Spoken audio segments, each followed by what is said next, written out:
पानी छ नि त्यो पानी यहाँ माथि चढ्दै चढ्दैन हो आफै आउँछ आउँदैन नि तर त्यसलाई चलाउने भने के चाहियो हस्तक्षेप गर्न परेन त्यहाँ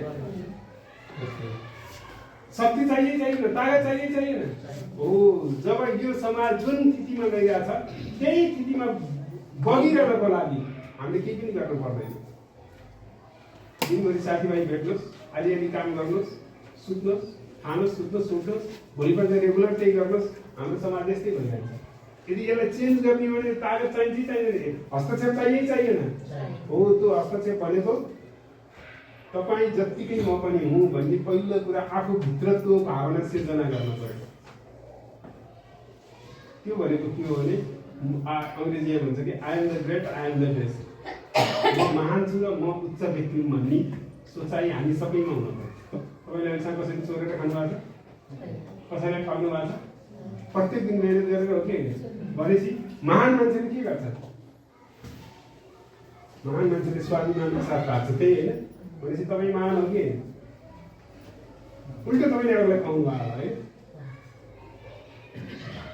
भनेपछि तपाईँ यो देशको बारेमा चिन्ता गर्नुहुन्छ गर्नु कि गर्नुहुन्न भनेपछि तपाईँभन्दा महान र उच्चतम व्यक्ति अर्को को हुन्छ होइन मलाई एउटा मालिक चाहिन्छ भन्दै खोज्दै हिँड्नुहुन्छ भने के गर्न सकिन्छ त अनि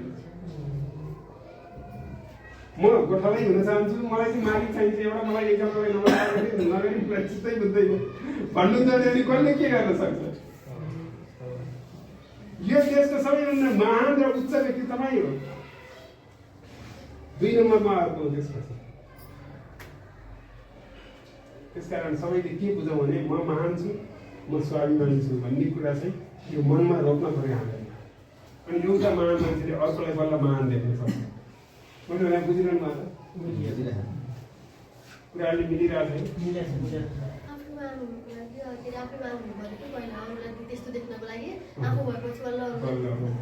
अब तपाईँ किन महान हुनुहुन्छ त्यसको आधार के हो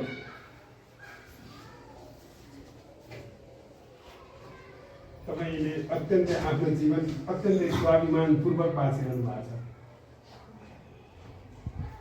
तपाईँसँग नहुँदा पनि बरु पेट कस्नु भयो होला कसैलाई ठग्नु भएन कसैको चोरेर खानु भएन आफूसँग बढी हुँदा अथवा कसैलाई दिन पाए हुन्थ्यो भन्नुभयो बरु दिनु नै भयो भनेपछि महान भनेको त्यही होइन किचनले बुद्धि लाएर 20 जनालाई ठगे चाहिँ महान हुन्छ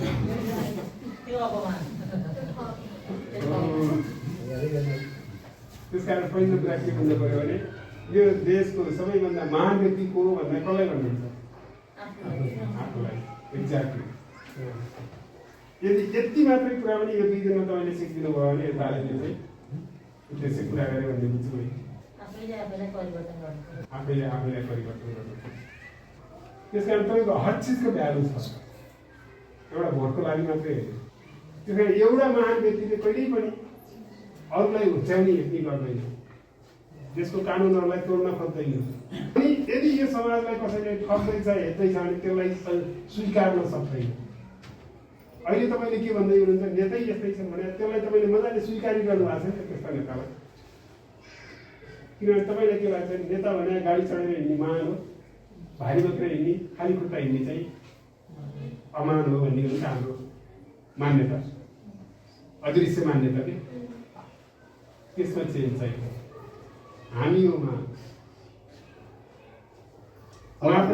सबै महान होला तर महान चाहिँ सके अब मैले हिजो सरस्वती हेरेँ अस्ति पनि त्यही कार्यक्रममा जाँदा त्यो उद्धव सरले म गएर बस्दा मलाई त केही पनि भनेन म बिहान बेलुका आफ्नै काम गरेको अब तर ऊ गाडीमा आउने मान्छेले हाम्रो महान व्यक्तित्व आइपुग्नु भनेर ताली हाल्ने महान व्यक्तित्व गाडीमा आउने मान्छेले भन्दैन हाम्रो समाजले म पैदल यात्रीले त कहिले भनेर महान त्यसकारण जबसम्म यो समाजले त्यही मूल्य र मान्यता विकास गर्छ हामी हाम्रै समाजमा पनि अपमानित अथवा शरणार्थी अथवा दोस्रो दर्जाको रूपमा त्यसकारण हामी पहिलो दर्जाकोमा हुन बिस्तारै हुन्छ जुन दिन तपाईँले आफूलाई महान ठान्नुहुन्छ तपाईँ अस्ति कार्यक्रममा जानुभयो बिस्तारै त्यस्ता कार्यक्रममा तपाईँले जानु मन लाग्दैन बुझ्नुभयो अनि जब तपाईँ हामीलाई त्यहाँ देख्दैन मान्छेले ए यहाँ त चेन्ज भएछ अनि त्यसपछि उद्घोषक मित्रहरूको परिभाषा चेन्ज हुन्छ स्वाभिमानी मेहनती एकदम भनौँ न पसिना गरेर आफ्नो काम गरेर आउने महान दाइ बल्ल आउनुभयो, महान दिदी आउनुभयो, त्यसपछि उहाँहरूले पनि सिक्नुहुन्छ। त्यसपछि बल्ल मेहनतीहरू वरिष्ठ हुन्छन्, फटाहरू चाहिँ अनि बिस्तारै बिस्तारै हुँदै जान्छ। यो प्रक्रियाहरू चाहिँ कसैले सुरु त गर्नु पऱ्यो नि, परेन? तपाईँ पोखरा जानु छ भने त हिँड्न त पऱ्यो नि त। अब सुरु गर्नु पऱ्यो क्या हामीले। पहिला आफ्नो नाम लेख्नु सबैले कापीमा। अब तल लेख्नुहोस् महान र उत्कृष्ट व्यक्तित्व। पढ्नुहोस्, मजाले पढ्नुहोस्, दिल खोलेर। आए को रहेछ उत्कृष्ट व्यक्तित्व? भनेपछि यो सबै कोठामा कस्ता व्यक्तित्वहरू छन्? जुन समाजमा महान र उत्कृष्ट व्यक्तिहरू छन् त्यो समाज कस्तो हुन्छ? त्यो समाज कस्तो हुन्छ? महान हुन्छ नि। अब सबैले आफ्नो कुलदेवतालाई सम्झिनु होला र आफ्ना पिता पुर्खालाई धन्यवाद भन्नु होला। एउटा महान र उत्कृष्ट व्यक्तिलाई जन्माउनु भएकोमा उहाँहरूलाई एकदम धन्यवाद भन्नु होला। र आजदेखि कुनै पनि त्यस्तो भनौँ न निकृष्ट काम गर्ने मान्छेको म पछि राख्दिनँ भनेर पनि मनमा नै प्रण गर्नुहोस्। र यही कुरा आफ्ना बच्चाहरूलाई छरछिमेक जहाँ सक्नुहुन्छ त्यहाँ सिकाउनुहोस्। किनभने नेतृत्वको काम त्यही के बुझ्नुहोस् भने तपाईँ उत्कृष्ट हुनुहुन्छ, तपाईँ महान हुनुहुन्छ। किन हुनुहुन्छ भनेदेखि आजको यो लेभलको जिन्दगीमा आइन्जेलसम्म तपाईँले हर चिज बडा इमान्दारीपूर्वक गर्नुभएको छ। तपाईँको कमाइ राज्यलाई दिइरहनु भएको छ। छोरी कलेज मलेसिया र कतारमा खाइ नखाइ भनौँ न कति गाह्रो हुन्छ मैले त्यो भनि नै सकेँ तपाईँलाई। तर तपाईँले कहीँ प्रश्न उठाउनु भएको छैन। त्यहाँ तपाईँभन्दा महान अर्को हुनै सक्दैन, तपाईँभन्दा उत्कृष्ट अर्को नि हुन सक्ला, तर तपाईँ हुन्छ। र आजबाट यसलाई हट्न नदिनु होला। सधैँ जिन्दगीबाट अरूले सधैँ होइन तपाईँलाई केही पनि आउँदैन भनेर उभिएर राख्न एकैचोटि महान र उत्कृष्टताको यात्रा त गाह्रो छैन होइन।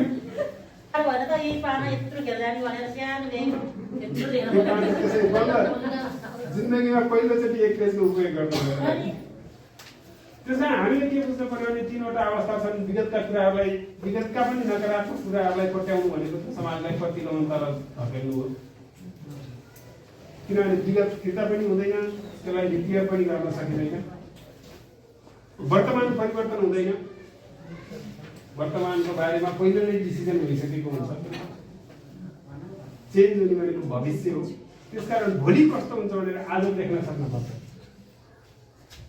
मुनामदनमा लक्ष्मीप्रसाद देवकोटाले भने जस्तै स्वर्गमा बसेर हेर्न हामीले जान्नुपर्छ, स्वर्गलाई यहाँबाट हेर्न जान्नुपर्छ।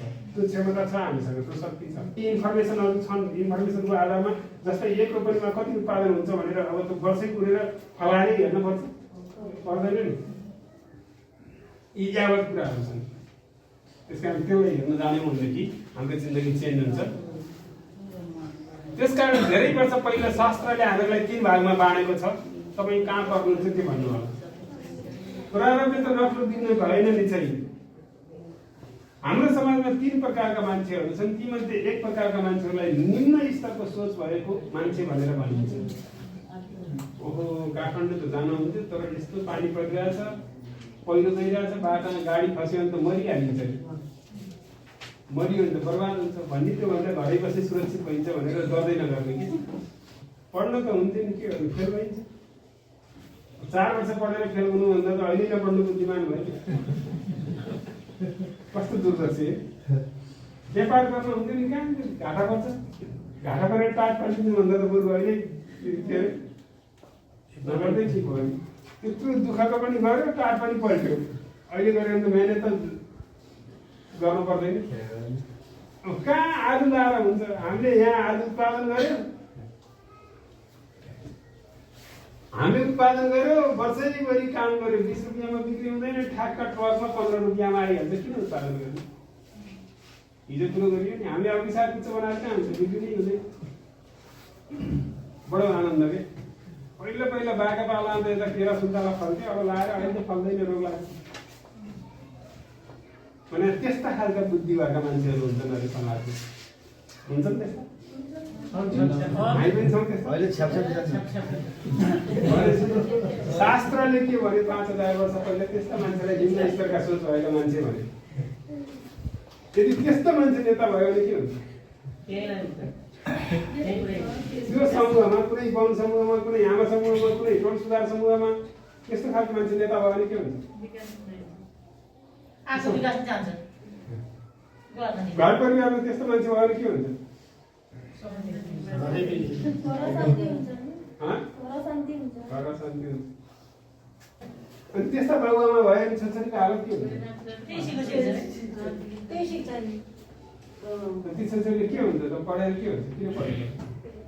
पढेर त्यसरी इन्जिनियर हुने, डक्टर हुने, मलेसिया कतार जाने हो, यसरी पास गरिहाल्छ, अब गयो भइ गयो। भनेपछि हाम्रो समाजमा यो लेभलको सोचका स्तरका मान्छेहरू भए अथवा त्यस्ता स्तरको त्यो प्रकारको सोच हामीमा भयो भने हामीले नेतृत्व गर्न सक्छौँ अथवा हामीले गऱ्यौँ भने के हुन्छ समाजमा?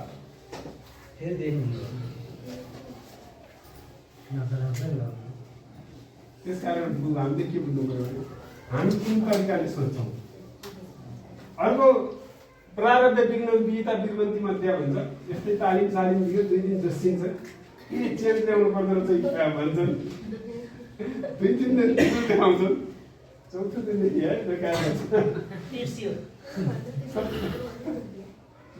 फेरि पुरानै उसमा आउँछन्।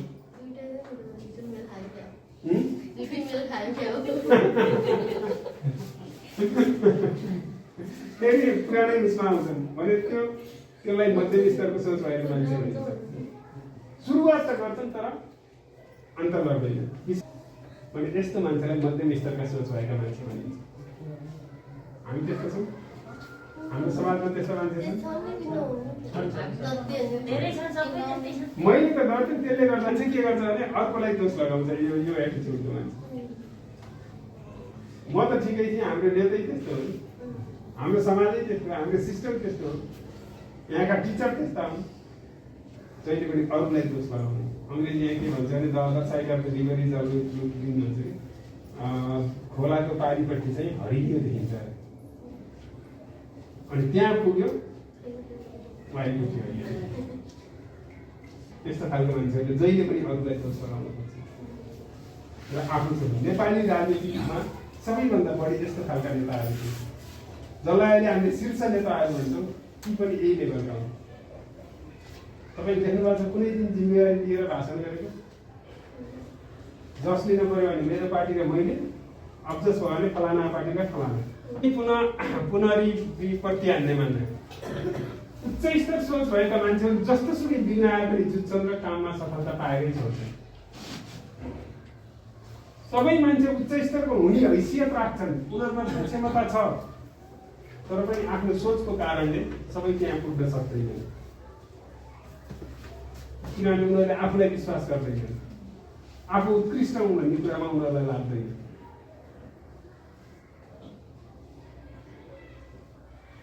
त्यसकारण हामीले आफूलाई हामी उत्कृष्ट छौँ, हामी महान छौँ भन्नुभयो भने यो कुरा तपाईँको भित्र थिङ्किङ सिस्टममा घुसाउनु भयो भने आजदेखि तपाईँले आजबाट सुरु गर्नुहुन्छ। 1-2 घन्टा आजबाट पढ्नुहुन्छ। डेली 1-2 घन्टा तपाईँले नयाँ नयाँ कुराहरू पढ्न, टिभीमा फिल्मै हेर्दा पनि यसले के म्यासेज दिन्छ, के ज्ञान दिन्छ, त्यस्तो कुरा खोज्न थाल्नुहुन्छ।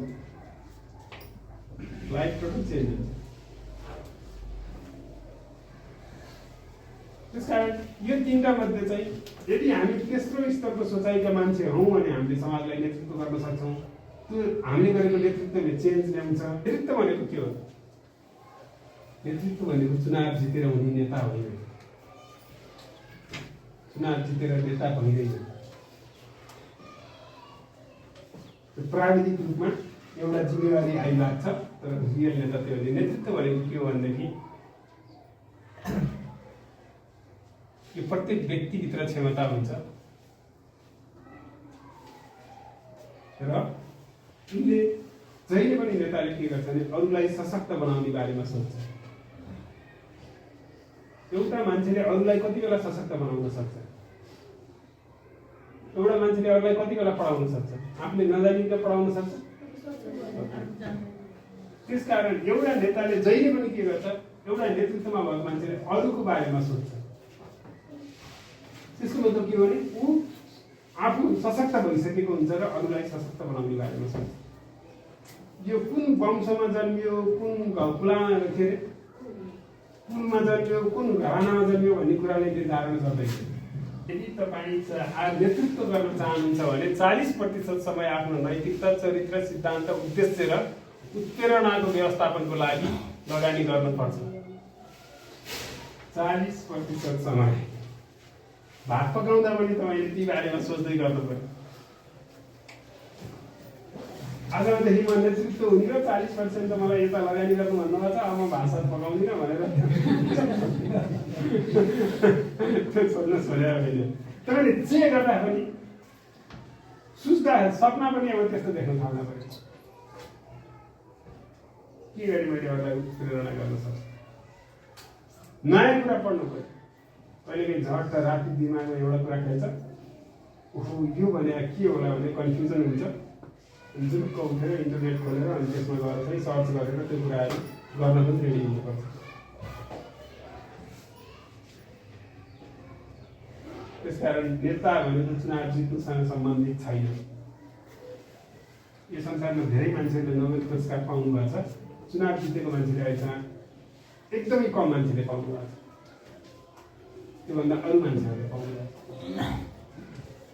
त्यसकारण नेतृत्व भनेको के हो भने 40% चाहिँ आफ्नो कम्पिटेन्सी अथवा आफ्नो क्षमता अभिवृद्धि गर्नको लागि सोच्नुपर्छ। यदि त्यसरी हामीले सोच्यौँ भनेदेखि हामी अटोमेटिक नेता हुन सक्छौँ। त्यसकारण त्यहाँ के हुनु पर्यो त भन्दा परिकल्पना गर्ने र साकार गर्ने प्रतिबद्धता हुनु पर्यो। भोलि कस्तो हुन्छ भनेर देख्न सक्नु पर्यो, हिजो कस्तो थियो है। आफ्नो विश्वास तथा अवधारणाहरूलाई परीक्षण गर्न सक्ने, सहकारी र अग्रगामी, लचकता तथा परिवर्तनशील र दृढता, सकारात्मक र सहयोगी, सहनशीलता र निरन्तरता र अनुग्रही प्रशंसा, यी यति कुराहरू भएको मान्छे नेता हुन सक्छ। त्यसकारण नेतृत्व भन्ने कुरा चाहिँ एउटा यस्तो चिज हो, त्यसले टोटल समाजलाई चेन्ज गर्छ। यदि आफूलाई मात्रै चेन्ज गर्छु भन्यो भने हामी नेतृत्व भएन। अरूलाई उत्प्रेरित गर्न सक्छ। उसको बानी, व्यवहार, आचरण, बोलीचालीले अरूलाई उत्प्रेरणा गर्दछ। उसलाई सुन्नु जस्तो लाग्छ। मान्छेहरू चाहिँ उहाँले के भन्नुहुन्छ भनेर सुन्नको, उहाँको कुरा सुन्नको लागि आउनु जस्तो लाग्छ मान्छेहरू। बच्चाहरूले भविष्य देख्छन्, भनौँ न युवाहरूले चाहिँ भरोसा देख्छन् उसमा, वृद्धहरूले चाहिँ सुरक्षा देख्छन् एउटा नेतृत्वमा। त्यसकारण हामी नेताको मान्छे भइएन, त्यसकारण हाम्रो काम हुँदैन भन्ने प्रकारको समाज भनेको असुरक्षाको समाज हो। राम्रो नेता भएको ठाउँमा चाहिँ के हुन्छ भनेदेखि हामीमाथि अत्याचार हुँदैन, अन्याय हुँदैन भन्ने हुन्छ। त्यसकारण तपाईँले जुन समूहलाई लिड गरिरहनु भएको छ, जुन समूहलाई नेतृत्व प्रदान गरिरहनु भएको छ, त्यहाँ कम्तीमा पनि पक्षपात नहोस्। त्यहाँका मान्छेहरूले तपाईँप्रति आशा, भरोसा, विश्वास गर्न सक्नुहुन्छ।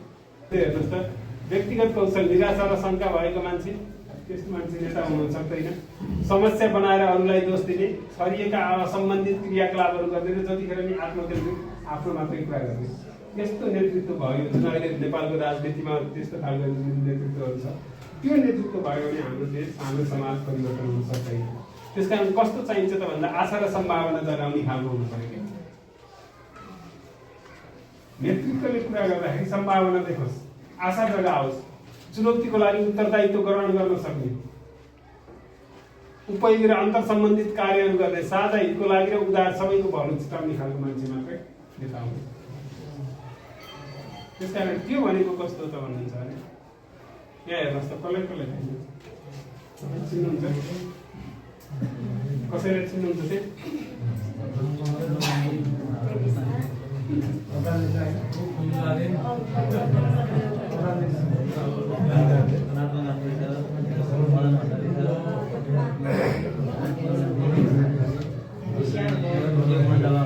धेरै मान्छेहरूलाई चिन्नुहुन्छ, ती मान्छे तपाईँको कोही नाता पर्छ। त्यसकारण एउटा असल नेता हो भने 7 समुद्र पारीका मान्छे, जस्तै युसुफ मलाला भनेको तिनी जम्मा 14 वर्षकी थिए, नोबेल पुरस्कार पाए। पाकिस्तानमा मुसलमान समुदायकी स्कुल जान्थे, तालिबानका मान्छेहरूले के भन्यो भने मुसलमानको छोरी पढ्नु हुँदैन भने उनी पढ्न जान्छ भने त्यसपछि उनको स्कुलमा बन्दुकसहित एट्याक गरे उनलाई 14वटा गोली लाग्यो र बेहोस भई पाकिस्तानमा उपचार भएन बेलायतमा उपचार गरे बेलायतमा उपचार गरेर आइसकेपछि पनि अब बाँकी जिन्दगीमा पढेर देखाउँछ हर मुसलमानको छोरीहरूले पढ्नुपर्छ भनेर स्कुल जान थाल्यो उनको लाइफमा यति धेरै ट्रेड छ आज पनि यो समाजलाई म जसरी परिवर्तन गर्छु भनेर भनेको एउटा छोरी मान्छेले गर्दो रहेछ नि त्यस्तै कैलाश सत्यार्थी हुनुहुन्छ नेपालका बच्चाहरूलाई के भन्छ तस्करहरूले किडन्याप गरेर लगे ती बच्चाहरूलाई बचाउँछु भन्दा तस्करहरूले टाउको फुटाइदियो भनेको त्यस्तै चाइल्ड लाइफमा काम गर्ने मान्छे उहाँहरूले पुरस्कार पाउनु हामी जस्तै हामीले पनि पाउन सक्दो रहेछौँ भन्ने उहाँहरू पुरानो दिनुभएको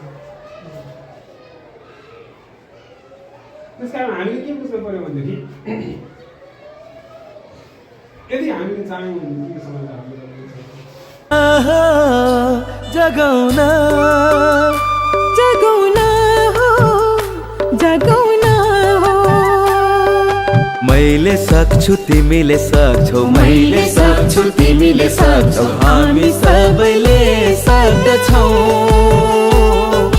मैले सक्छु तिमीले सक्छौ हामी सबैले सक्दछौ हामीले चाहे सफल जीवन निर्माण गर्न सक्दछौ हामीले चाहे सफल जीवन निर्माण गर्न सक्दछौ सफल जीवन बनाउन असल जीवन सधैँ जिउन सफल जीवन बनाउन असल जीवन सधैँ जिउन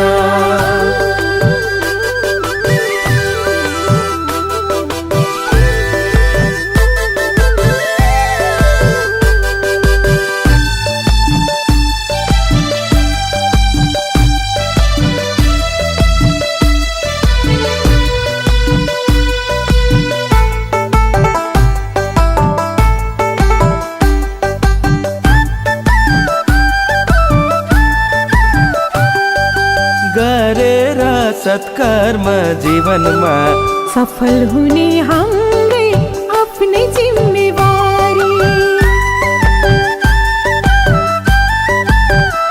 ओ गरेर सत्कर्म जीवनमा सफल हुने हाम्रै आफ्नै जिम्मेवारी सकारात्मक सोचले बनाउँदछ सक्षम बोक्नलाई त्यो भारी जगाउन हो जगाउन जगाउन हो जगाउन हो मैले सक्छु तिमीले सक्छौ मैले सक्छु तिमीले सक्छौ हामी सबैले सक्दछौ